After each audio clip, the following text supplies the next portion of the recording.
Hi friends, I am Arun from Dona Academy. நம்ம இன்னைக்கு இந்த வீடியோ பத்தி என்ன பார்க்க போறோம் பாத்தீங்கன்னா மேக்ஸ் தொடர்பான ஒரு இம்பார்ட்டன்ட் டாபிக் தான் பார்க்க போறோம். சரிங்களா? குரூப் 1 மேக்ஸ் ஆகட்டும் இல்ல குரூப் 2 மேக்ஸ் ஆகட்டும் பாத்தீங்கன்னா ஒரு 10 டாபிக் சொல்லிருக்காங்க. அதுல வந்து நம்ம இன்னைக்கு பார்க்க போற டாபிக் வந்து ரொம்ப முக்கியமான டாபிக். என்ன டாபிக் அப்படின்னு பாத்தீங்கன்னா டைம் அண்ட் ஒர்க், அதாவது நேரம் மற்றும் வேலை அப்படின்ற ஒரு டாபிக் தான் நம்ம இன்னைக்கு இந்த வீடியோல பார்க்க போறோம். சரிங்களா? சோ ஃபர்ஸ்ட் வந்து நேரம் இன்டு வேலை. என்ன சார் இந்த டைம் அண்ட் ஒர்க்ன்றது நமக்கு எப்படி சார் யூஸ் ஆகும் அப்படின்னு கேட்டீங்கன்னா ரொம்பவே யூஸ் ஆகும். பொதுவா டிஎன்பிஎஸ்சில கேட்கக்கூடிய கேள்வி எல்லாமே பாத்தீங்கன்னா நம்ம லைஃபோட ஓரியண்டா இருக்கக்கூடிய கேள்வியா இருக்கும், இல்லைன்னா நம்மளோட ஒர்க்கோட ஓரியண்டா இருக்கக்கூடிய கேள்வி தான் பாத்தீங்கன்னா அதிகமா இடம்பெறும். சரிங்களா? அந்த மாதிரியான கணக்குல இருந்தாலும் அதே மாதிரி கேள்விகளும் பாத்தீங்கன்னா அந்த மாதிரியான கேள்வி தான் அதிகமா வைப்பாங்க. சரிங்களா? சோ அப்படின்னா இந்த டைம் அண்ட் ஒர்க்ன்றது நமக்கு எப்படி சார் யூஸ் ஆகுதுன்னு பாத்தீங்கன்னா நிறையவே யூஸ் ஆகுது. குறிப்பிட்டு சொல்லலாம் பாத்தீங்கன்னா நம்ம ஒரு வீடு கட்டணும்னு வச்சுக்கலாம். சோ அந்த வீடு கட்டுற இடத்துல இந்த டைம் அண்ட் ஒர்க்ன்றது நமக்கு ரொம்ப யூஸ்ஃபுல்லா இருக்கும். சரிங்களா? இப்போ சப்போஸ் வந்து பாத்தீங்கன்னா நம்ம வீடு கட்டணும் ஒரு எஸ்டிமேட் பீரியட் ஒன்று இருக்கும். அதாவது அந்த வீடு கட்ட ஆரம்பிக்கும் போதே ஓகே நம்ம இது ஒரு 2 மாசம் இந்த வீடு முடிச்சிடணும், இல்ல ஒரு 4 மாசம் இந்த வீடு முடிச்சிடணும் சொல்லிட்டு அந்த ஒரு பிளான் தான் கட்டுவோம். அப்படின்னும் போது அந்த பிளான் உங்களுக்கு எக்ஸிக்யூட் ஆகும்னா இந்த பிளான் யூஸ் ஆகும். எப்படின்னா சப்போஸ் இந்த வீடு 1 மாசத்துல முடியும்னு சொல்லிட்டு நீங்க மேஸ்திரிட்ட சொன்னீங்கன்னு வச்சுக்கலாம். அவர் என்ன பண்ணா அந்த கான்ட்ராக்டர் சொன்னீங்கன்னா அவர் என்ன பண்ணாரு, ஆட்கள் அதிகமா இருப்பார். ஓகேங்களா? சோ ஆட்கள் அதிகமா இறக்கி சீக்கிரமா ஒர்க் வாங்கிப்பார். ஓகேவா? இல்ல என்கிட்ட வந்து ஒரு நாளைக்கு வந்து 1000 ரூபாய் செலவு பண்ணணும், சோ அந்த மாதிரி ஆட்கள் வச்சுன்னா அப்ப வேலை அதிகமாகும். அப்ப என்ன பண்ணாரு, சரி ஓகே 6 மாசத்துலயே முடிச்சு கொடுப்பானா, சோ 6 மாசத்துக்கு உண்டான ஆட்களை மட்டும் இருப்பாரு. சோ அப்போ அந்த டியூரேஷனை பொறுத்து தான் அந்த ஆட்கள் அதிகரிக்கும். சரிங்களா? நல்லா புரிஞ்சுங்க. சோ அப்ப அந்த நாட்களுக்கு ஏற்ற மாதிரி ஆட்கள் மாறும், ஆட்களுக்கு ஏற்ற மாதிரி நாட்கள் மாறும். சோ அந்த நாட்கள் கணக்கு தான் நம்ம இதுல பார்க்க போறோம். சரிங்களா? சோ இந்த டைம் அவுட் இருக்க கணக்கை நம்ம 3 வகையா பார்க்க போறோம். என்ன சார் 3 வகைன்னு பாத்தீங்கன்னா நேர்மாறல், எதிர்மாறல், கலப்பு மாறல் அப்படின்ற ஒரு டைப்ல பார்ப்போம். அதுக்கடுத்து பாத்தீங்கன்னா ஆட்கள் நாட்கள். சரிங்களா? ஆட்களும் நாட்களும் வரா மாதிரி ஒரு கணக்கு இருக்கும். சரிங்களா? அதாவது இவ்வளவு ஆட்கள் எவ்வளவு நாள் வேலை செஞ்சாங்கன்னா 2 பேரும் சேர்ந்து எவ்வளவு நாள் செய்வாங்க அப்படின்ற மாதிரி ஆட்கள் நாட்கள் வரக்கூடிய கணக்கு மட்டும் ஒரு பார்ட் பார்ப்போம். அதுக்கடுத்து பாத்தீங்கன்னா அந்த பைப்சம், அதாவது குழாய் கணக்குன்னு சொல்லிட்டு ஒரு கணக்கு இருக்கு. சோ அந்த மாதிரி 3 வகையா பார்க்க போறோம். சரிங்களா? என்னது நேர்மாறல், எதிர்மாறல், கலப்பு மாறல், அப்புறம் பார்த்தீங்கன்னா ஆட்கள் நாட்கள், அப்புறம் குழாய் கணக்குன்னு சொல்லிட்டு 3 வகையை இந்த டைம் அவுட் ஒர்க்க பார்க்க போறோம். இதுல நம்ம இன்னைக்கு என்ன பார்க்க போறோம்னா ஆட்கள் நாட்கள் அப்படின்ற டைப்ல தான் நம்ம பார்க்க போறோம். சோ இதுல வந்து பாத்தீங்கன்னா ஒரு 4 ஒரு 5 மாடல் இருக்கும். இந்த 5 மாடல் நம்ம ஓரளவு தெரிஞ்சாலே போதும். சோ அது இல்லாம இந்த டைம் அவுட் ஒர்க்ல இருந்து கிட்டத்தட்ட வந்து ஒவ்வொரு எக்ஸாம்ல 2 ல இருந்து 3 கேள்வி கேட்கறாங்க. சரி, அந்த அளவுக்கு ஒரு தவிர்க்க முடியாத ஒரு டாபிக்கா வந்து இந்த டைம் அவுட் ஒர்க்ன்றது இருக்குது. சோ அப்படின்னும் போது இந்த கணக்கை நம்ம ஒழுங்கா அப்சர்வேஷன் பண்ணாதான் நம்மளால போட முடியும். சரிங்களா? சோ இப்போ உங்களுக்கு கேள்வி வந்து பாத்தீங்கன்னா டிஸ்பிளே ஆகும், அதுல பார்த்துட்டு சொல்லலாம். ஓகேங்களா? சரி, முதல் கணக்கு என்ன சொல்லிடுறேன். ஏ என்பவர் ஒரு வேலையை 4 நாட்களிலும், ஓகேங்களா, அதே மாதிரி பி என்பவர் 12 நாட்களிலும் முடிப்பார் எனில் இருவரும் ஒன்றாக சேர்ந்து அந்த வேலையை எத்தனை நாட்களில் முடிப்பார்கள்? புரியுங்களா? அதாவது ஏ வந்து ஒரு ஒர்க்கர் செய்யறாரு, அவர் என்ன பண்ணாரு 4 நாள் முடிச்சாரு. பியும் அதே ஒர்க் தான் செய்யறாரு, அவர் என்ன பண்ணாருன்னா 12 நாட்கள் முடியாது. அப்படின்னும் போது ஏவும் பியும் சேர்ந்து எத்தனை நாட்களில் முடிப்பாங்க அப்படின்னு சொல்லி கேட்டாங்க. ஓகேங்களா? சரி, ஓகே, இதை நம்ம பார்க்கலாம். ஃபர்ஸ்ட் வந்து பாத்தீங்கன்னா ஏ ஒண்ணு இல்ல, ஏ வந்து அப்ப 4 நாள் முடிச்சிடாரு, ஒரே வேலை தான். இப்போ வந்து பார்த்தா ஒரே சின்ன ஒரு ரூம் இருக்குன்னு வச்சுக்கலாம், அந்த ரூமை வந்து ஏ வந்து 4 நாள் முடிச்சிடாரு. ஓகேங்களா? பி என்ன பண்ற அதே ரூம் போய் கட்டுறாரு, அவர் என்ன பண்றாரு 12 நாள் ஆகுது முடிக்கிறதுக்கு. அப்படின்னும் போது ஏ வந்து கொஞ்சம் சுறுசுறுப்பா இருக்காரு, பி வந்து கொஞ்சம் சோம்பேறியா இருக்காரு. ஓகேங்களா? இந்த மாதிரி அவர் சோம்பேறியா இருக்க என்ன பண்றாரு 12 நாள் வராரு, அந்த வேலையை செய்யறதுக்கே 12 நாள் வராரு. அப்ப இவரு சோம்பேறி, இவரு கொஞ்சம் சுறுசுறுப்பாளி. இப்ப என்ன பண்றாங்கன்னா அது கட்ட நிலையில 2 பேரும் ஒன்னா சேர்த்து வேலை வாங்க, அந்த ஒரு ரூமே கட்டுறதுக்கு 2 பேரும் ஒரே டைம்ல இருக்கிறாங்க. சரிங்களா? அப்போ ஏவும் பியும் சேர்ந்து செஞ்சாங்கன்னா எவ்வளவு நாள்ல வேலை முடியும்? இதான் வந்து கேள்வி. சரிங்களா? சோ அப்படின்னு கண்டிப்பா வந்து கம்மியாகும். சரி, எவ்வளவு கம்மியாகும்னா இந்த 4 விட கம்மியாகும். ஓகேங்களா? எப்படி சொல்லணும்னா இதான் குறைந்தபட்ச ஆட்கள். சரி, தனியா செய்யும் போது 4 நாள் செய்யணும்னா இவரும் 2 கூட சேர்ந்தா கண்டிப்பா அது 4 விட கம்மியா தான் வரும். இது வந்து நம்ம ஒரு சின்ன குழு ஆப்ஷன் வைக்கும்போது கூட பாத்தீங்கன்னா ஒரு சில ஆப்ஷன் வந்து 5 நாட்கள், 6 நாட்கள், 7 நாட்கள், ஒண்ணு மட்டும் 3 நாட்கள் கொடுத்தான்னு வச்சுக்கலாம், 3 தான் ஆன்சர் வரும். எப்படி சரின்னா ஏன்னா தனியா செய்யும்போது 4 நாள், இப்போ கூட சேரும்போது கண்டிப்பா இன்னும் நாட்கள் குறையும். அப்ப 4 விட கம்மியா தான் ஆன்சர் வரணும். ஓகே, இது ஃபர்ஸ்ட் விஷயம். இதை வந்து சின்ன ஒரு க்ளூமே தரேன், அது நம்ம எக்ஸாம் பார்க்கும்போது ஈஸியா பார்க்கலாம். இப்போ நம்ம ஸ்டெப் படி பார்க்கலாம். ஓகேங்களா? சோ இப்போ ஸ்டெப் படி பார்க்கலாம்னா என்ன சொல்றாங்க, ஏ ஒரு வேலையை 4 நாட்கள்ல முடிக்கிறாரு. அதான் வந்து 1/4, அதாவது ஒரு வேலையை 4 நாட்கள்ல முடிக்கிறாங்க. ஓகேங்களா? அதே மாதிரி பியும் அதே ஒரு வேலையை 12 நாட்கள்ல முடிக்கிறாங்க. ஓகே, அவ்வளவுதான். இதான் வந்து ஃபார்மேட். இந்த ஃபார்மேட்டை, அதாவது இந்த 4, 12 இந்த ஃபார்மேட்ல ஃபர்ஸ்ட் மாத்திக்கணும். ஓகே, இதுதான் வந்து நமக்கு கணக்கு உண்டான முக்கியமான விஷயம். சோ அப்படின்னும் போது அந்த 4 1/4 போட்டுக்கணும். இங்க 12 1/12, அதாவது ஒரு வேலையை 4 நாட்கள்ல முடிக்கிறாரு, இவர் ஒரு வேலையை 12 நாட்கள்ல முடிக்கிறாங்க. இது ஃபர்ஸ்ட் ஸ்டெப். ரெண்டாவது ஸ்டெப் என்ன சார் பண்ணா, ஒண்ணுமே இல்ல, இங்க இருக்கக்கூடிய 4 இங்க எடுத்துருவாங்க, இங்க இருக்கக்கூடிய 12 இங்க எடுத்துருவாங்க. அதாவது 2 நம்பருக்கு பக்கத்துல வந்து பார்த்தா நடுவுல பிளஸ் இருக்குன்னா அதை அப்படிதான் பண்ணணும். இன்னொன்று வந்து பார்த்தா இந்த எல்சிஎம் வச்சு போடுவாங்க இந்த கணக்கு. பொதுவாக இந்த எல்சிஎம் பண்றது எப்படின்னா அது எல்லாருமே தெரிஞ்சு வச்சுன்னா, இப்போ நான் வந்து எல்சிஎம் எடுத்து போடுறேன். 4 12, 4க்கும் 12க்கும் எல்சிஎம் எத்தனை வரும்? 1 4 3 12. அப்ப 4 போட்டோம்னா நாமும் 12. ஸோ அப்போ கீழே வந்து 12 வர மாதிரி பார்க்கணும். இதான் வந்து எல்சிஎம் எடுத்து ஸோ எல்சிஎம் எடுத்து மேலே கீழே கொடுக்கணும். சரியா? ஸோ இந்த மாதிரி ரெண்டு கணக்கு வரும்போது நம்ம எல்சிஎம் எடுக்க தேவையில்ல, ரொம்ப ஈஸியா போடலாம். எல்சிஎம் எடுத்து அதுக்கு வர மாதிரி கீழே மேலே போடுறத விட என்ன பண்ணலாம், ஒண்ணுமே பண்ணாதீங்க. இங்க இருக்கக்கூடிய 4 மேல எடுத்துட்டு போங்க, அதே மாதிரி இங்க இருக்கக்கூடிய 12 மேல எடுத்துட்டு போங்க. நடுவுல என்ன குறி இருக்கு, பிளஸ் குறி இருக்கு. ஓகேவா?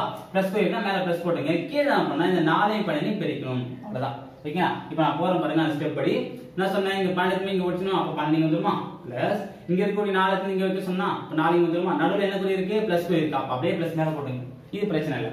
பை கீழே போட்டு அப்ப இதுக்கு கீழே என்ன இருக்கு, இங்க 4 இருக்கு, இங்க 12 இருக்கு. கண்ண முடியும் அதை எடுத்து பெருக்கிறீங்க.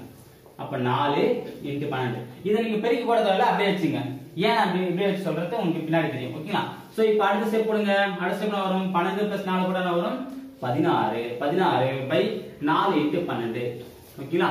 ஏன் சார் இது பெருக்காம வச்சுன்னா ஒரு காரணம் இருக்கு. என்னன்னா இப்ப பாருங்க, நன்னாங் 16, ஓர்னாங் 4, ஓர்னாங் 4, மூணாங் 12. அப்பனா ஒரு ஆன்சர் 1/3. புரியுதா நான் சொல்றது? ஏன் வந்து அதை அப்படியே வச்சுங்கன்னா, சப்போஸ் இங்கே பெருக்கினா 42 வந்திருக்கும். சோ இப்போ இங்க 42 அப்ப 16 42 நமக்கு கன்ஃபியூஸ் ஆகும். பெரிய நம்பரா இருக்கும்போது அடிக்கிறதுல மிஸ்டேக் பண்ணுவோம். சரி, அப்படின்னும் போது பெருக்கலா எது மேலே நம்பர்கள் கண்டிப்பா வகுப்படும். அதனால முடிஞ்ச அளவுக்கு அடிக்கிற வரைக்கும் இது வந்து அப்படியே வச்சு வைங்க. கடைசியில நம்ம பெருக்கலாம். ஏன்னா கடைசியில வரும்போது பார்த்தா சின்ன நம்பரா இருக்கும், நம்ம ஈஸியா பெருக்கலாம். சரிங்களா? அதோட நம்ம இப்பயே பெருக்கிட்டு 4 4 42 போட்டு அப்புறம் 16/42 போட்டு நீங்க அப்படி எடுக்கிறத விட இப்படியே வச்சிருந்து கடைசியா எல்லாம் அடிச்சுட்டு மீதி இருக்கிற நம்பரை பெருக்கினா உங்களுக்கு சிம்பிளா இருக்கும். அதான் சொல்லுங்க. அப்ப என்ன பண்றாங்க, அந்த ஒரு வேலையை ஏவும் பி சேர்த்து செஞ்சா அந்த ஒரு வேலையை 3 நாட்கள் முடிப்பாங்க. அப்போ 3 days. ஓகேனா? அப்ப இந்த 3 days என்னது, இவங்க 2 பேர் செஞ்ச வேலையை விட கம்மியான நாட்கள் தான் வருது. நான் சொன்ன பாத்தீங்களா, அதாவது எப்படி இருக்க வேலை வரக்கூடிய விலை வந்து பாத்தீங்கன்னா இந்த 2 நாட்களோட கம்மியா இருக்கும். அதாவது குறைந்தபட்ச நாட்கள் விட கம்மியா தான் இருக்கும். சரிங்களா? சோ அப்படி நம்ம 2 பேர் சேர்ந்து செய்யும்போது 4 விட கம்மியான நாட்கள் தான் இருக்கும். அதான் வந்து இங்க 3 வந்திருக்கு. சோ அப்ப இதான் இதுக்குள்ள ஆன்சர். ஓகேங்களா? இது அப்படியே இன்னொரு மாடல் சொல்லிடுறேன், அது போட்டா உங்களுக்கு ஈஸியா புரிஞ்சிடும். சரிங்களா? இன்னொரு மாடல் பார்த்தீங்கன்னா உங்களுக்கு ஈஸியா புரிஞ்சுப்பீங்க. சரிங்களா?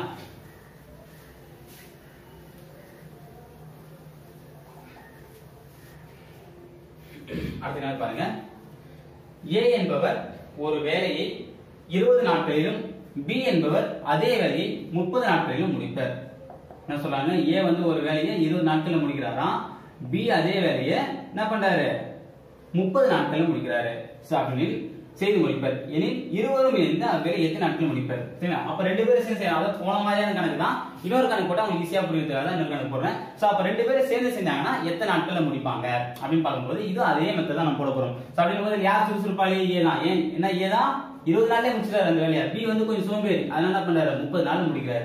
ஒண்ணு மேல அப்ப என்ன வரும், 1/20 + 1/30. ஃபர்ஸ்ட் ஸ்டெப் என்னது, 1/20 போட்டோமா? ஏன்னா ஒரு வேலை 20 நாட்கள் முடிக்கிற ஏ, அதே ஒரு வேலையை 30 நாள் முடிக்கிறார் பி. அப்போ 1/30. இப்ப அடுத்த ஸ்டெப் நம்ம என்ன பண்ண போறோம், ஒண்ணு இல்ல, இங்க இருக்கக்கூடிய 30 இங்க போகும், இங்க இருக்கக்கூடிய 20 இங்க வந்துரும். அப்படின்னு போதா வரும் 30. நடுவுல என்ன குறி இருக்கு, பிளஸ் குறி இருக்கு. அப்ப பிளஸ் 20 பை என்ன இருக்கு, இங்க மீதி இருக்குது பெருக்கி சொல்லிருக்கேன். அப்படின்னா இருக்கு 20 × 30. இது பெருக்கி போடுவீங்களா, 2 3 6 6 சொல்லிட்டு அதெல்லாம் பண்ணாதீங்க. அந்த அதாவது கஷ்டமே படக்கூடாது. சரிங்களா? முடிஞ்ச அளவுக்கு நம்ம எக்ஸாம் மேக்ஸ் பொறுத்த வரைக்கும் பாத்தீங்கன்னா சோம்பேறி இருந்தா பாத்தீங்கன்னா மேக்ஸ் எப்பவுமே வரும். சரிங்களா?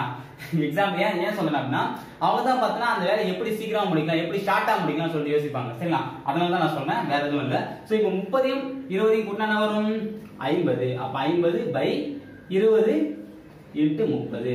ஓகேங்களா? இப்போ ஒரு ஜீரோக்கு இங்க ஒரு ஜீரோ, 1 5 5 4 5 20.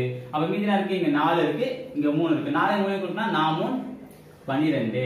அப்ப 12னா 12 டேஸ்ல முடிச்சிருவாங்க. அப்ப 1/12 அப்படியே போடக்கூடாது. ஏன்னா என்ன அர்த்தம், அந்த ஒரு வேலையை ஏவும் பியும் சேர்ந்து செய்யும்போது என்ன ஆகுது, 12 நாட்கள் முடிக்கிறாங்க. அப்ப என்ன வரும், 12 நாட்கள் தான் வரும், 1/12 வரக்கூடாது. அந்த ஒரு வேலை தான் 12 நாட்கள செய்யறான்னு அர்த்தம். அப்போ 12 நாட்கள். சோ இந்த 12 எடுத்துனது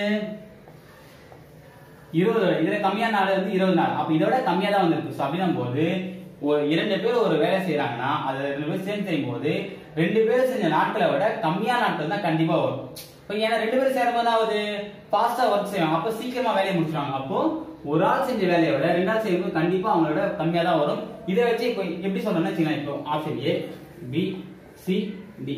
ஏன் அந்த ஆப்ஷன் வந்து 25 நாட்கள், 27 நாட்கள், 20 நாட்கள், 23 நாட்கள், 23னா இங்க 12 நாட்கள் வச்சுக்கோங்க. சோ இந்த மாதிரி ஒரு காலத்துலனா உங்களுக்கு ஈஸியா போயிடும். நீங்க ஸ்டெப்பே போட தேவை. எப்படி சார் ஸ்டெப்பே போடாம போலனா ஒண்ணுமே இல்ல. என்ன சொல்லிருக்கேன், ஏவும் பி சேர்ந்து செய்யும்போது என்ன இருக்கும், அந்த ஏ கம்மியா செய்வது பார்த்தா ஏ தான். ஏன்னா ஏ தான் 20 நாள் முடிச்சாரு. பி கூட செய்யறா என்ன பண்ணாரு, அவருக்கு ஒரு ஹெல்ப் பண்ணிட்டு என்ன வரும், இன்னும் சீக்கிரமா செஞ்சு முடிச்சிருவாரு. அப்ப ஏவும் பி செய்யும்போது 20 நாளோட கம்மியான நாட்கள் தான் ஆகும். சோ அப்படிங்கும்போது 20 நாட்களோட கம்மியா என்ன இருக்கு, இது வராது, 25 வராது, 27 வராது, 20 வராது. அப்ப கண்டிப்பா 12 தான் வரும்னு சொல்லிட்டு கண்டமணியும் போட்டு போயிட்டே இருக்கலாம். இந்த மாதிரி குரூப் 4ல ஒரு சில கணக்கு கேட்டிருக்காங்க சரிங்களா, ஆப்ஷன் மட்டும் பார்த்துட்டு போற மாதிரி. சோ இதெல்லாம் வந்து நீங்க ஸ்டெப்பே போடாம போறதுக்கு. இருந்தாலும் ஒரு சில டைம் என்ன பண்ணுவாங்கன்னா இங்க 15 கொடுத்துருவாங்க. சோ அப்பதான் நம்ம என்ன பண்ண போறோம், இந்த ஸ்டெப் தேவைப்படும். ஃபர்ஸ்ட் ஆப்ஷன் பாருங்க, 3க்கு ஏதாவது ஒண்ணு மட்டும் வந்துச்சுன்னா ஈஸியா போட்டுருங்க. சப்போஸ் 2 வந்துச்சுன்னா நீங்க கணக்கு போட்டுதான் சரிங்களா. இது வந்து சொல்றேன், சப்போஸ் ஒரு சில டைம் வந்து அப்படியே கேட்க ஒரு வாய்ப்பு இருக்கு. குரூப்ல கூட இந்த மாதிரி கேட்டிருக்காங்க சரி. அதாவது ஆட்கள் கணக்கே போடாம அந்த ஆப்ஷன் பார்த்து நம்ம போடலாம் சரி. நான் வந்து அது எப்படி போடுறது சொல்லிட்டு நான் பின்னாடி சொல்றேன் சரிங்களா. சோ இதுல வந்து பாத்தீங்கன்னா நம்ம மாடல் 1 வந்து இப்போ இதுல முடிச்சிருக்கோம் சரிங்களா. மாடல் 2 வந்து பாத்தீங்கன்னா இல்லதான், அது வந்து பாத்தீங்கன்னா கொஞ்சம் டிஃபரெண்டா இருக்கும். என்ன மாதிரி இருக்குன்னு பாத்தீங்கன்னா கொஞ்சம் வந்து பாத்தீங்கன்னா எப்படி இருக்குன்னா, இப்போ வந்து நம்ம 2 பேரும் சேர்த்து வச்சு பார்த்தோம். அதுல வந்து ஒருத்தரை கழிச்சு நீ போக போறோம் சரிங்களா. அதை வந்து நம்ம அடுத்த வீடியோல பார்க்கலாம். அதுவரை உங்களுக்கு அரிப்பும் தொண்டா. தேங்க்யூ.